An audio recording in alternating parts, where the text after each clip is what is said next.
Salut, c'est Raphaël Omar. Bienvenue dans Le Smoothie, votre podcast de préparation mentale. Je vous donne rendez-vous chaque mercredi pour partager ensemble un smoothie et voir quels sont les ingrédients nous permettant d'améliorer notre bien-être et nos performances. Belle écoute.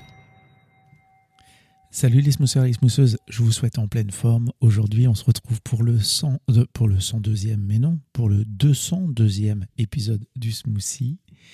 Quand rêver grand inspire le mouvement.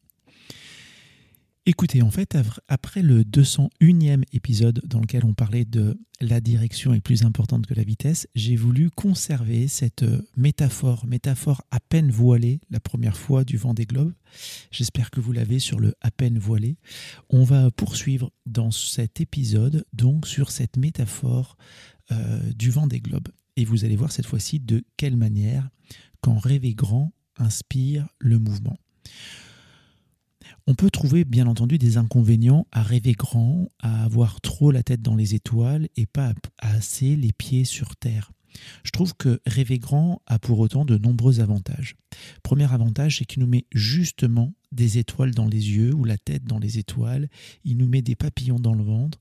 Bref, le fait de rêver grand génère chez nous des émotions. Alors que vous rêviez grand pour votre vie personnelle et c'est génial d'avoir de grandes ambitions, de grands rêves dans notre vie perso, dans notre vie peut-être familiale, dans notre vie amicale.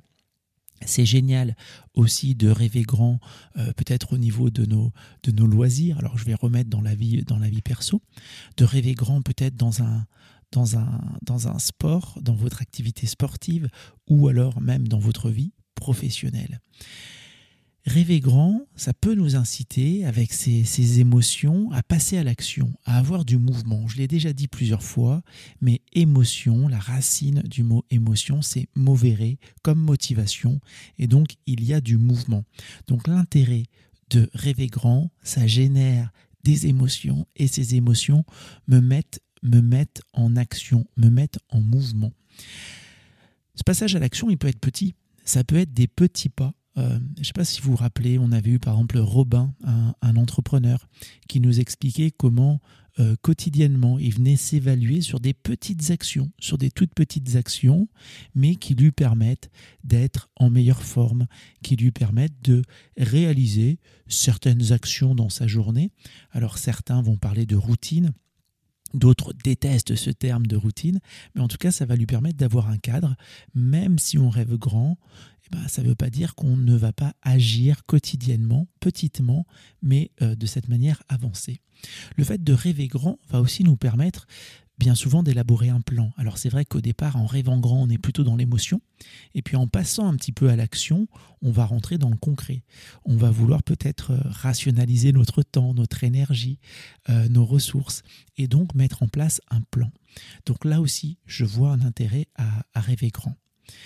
Je trouve aussi qu'en chemin, en naviguant comme ça, en rêvant grand, je trouve qu'on va développer de nouvelles ressources. Alors, on va développer de nouvelles ressources parce qu'on va rencontrer de nouveaux obstacles.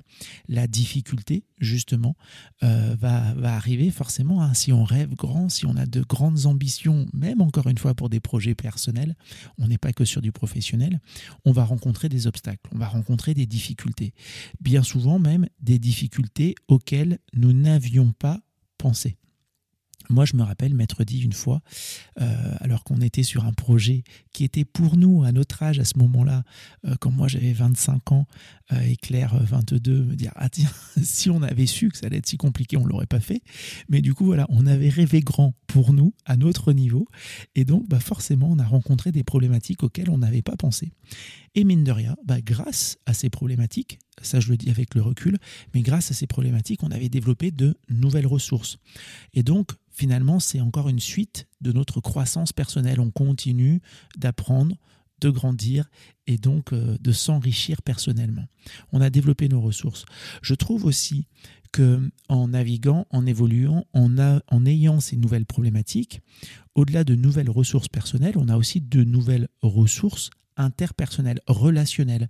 C'est-à-dire qu'en fait, avec ces problèmes qui apparaissent, ces problématiques qui apparaissent, il y a aussi des questions qui apparaissent et donc on va aller poser ces questions parfois à des personnes qui savent, de notre entourage, parfois sur des forums, sur des réseaux, etc., etc. Bref, vous allez vous faire de nouveaux alliés. Vous allez rencontrer d'autres personnes, peut-être qui ont déjà fait ce que vous voulez faire, ou alors en tout cas qui ont une compétence particulière qui peut vous aider. Donc c'est aussi encore un intérêt pour moi à rêver grand, c'est de rencontrer d'autres personnes, de sortir alors de cette fameuse zone de confort dont on nous parle souvent, mais en tout cas voilà, de rencontrer d'autres personnes, et ça c'est hyper important, utile, gratifiant. Ensuite, il y a un aspect que je trouve très important aussi, et là je vais revenir sur ma métaphore du Vendée Globe, c'est tout simplement de réduire la voilure parfois. C'est-à-dire que quand on rêve grand, moi j'ai cette image des fois de monter tout en haut d'une montagne et de voir s'il y a plus de vent, si le vent est beaucoup plus fort ou pas, si le vent est beaucoup plus frais ou pas. Et peut-être que finalement je vais avoir envie de redescendre de 200 mètres de dénivelé, peut-être de redescendre dans un refuge, de me reposer, etc. Et donc, si on reste sur notre métaphore du Vendée Globe, nous ça va être de réduire la voilure. Oui, rêvons grand. Oui, rêvons grand, oui, agissons petit. Et parfois, on peut se rendre compte, et il y a pas de honte à avoir, mais on peut se rendre compte que le rêve était un peu trop grand, que finalement, les contraintes sont trop importantes, ou qu'elles le sont trop pour l'instant. Et donc, on va réduire la voilure. On va vouloir aller un peu moins vite, un peu comme on le disait la semaine dernière, exactement comme dans le Vendée Globe. Parfois, les intempéries vont faire, on se dit, écoute, en fait, je pense que là, c'est trop gros, il y a trop d'intempéries par rapport à mon bateau. Et donc, on va réduire un peu la voilure. Ça nous permet de développer notre sagesse. Sagesse, je rappelle que ça signifie aussi la connaissance. Donc, on a une plus grande connaissance de nous, de notre environnement. On a une plus grande intelligence. On a aussi l'intelligence de savoir réduire la voilure. Et donc, une faculté de comprendre les enjeux, de comprendre la situation. Et donc finalement, même si l'on n'atteint pas,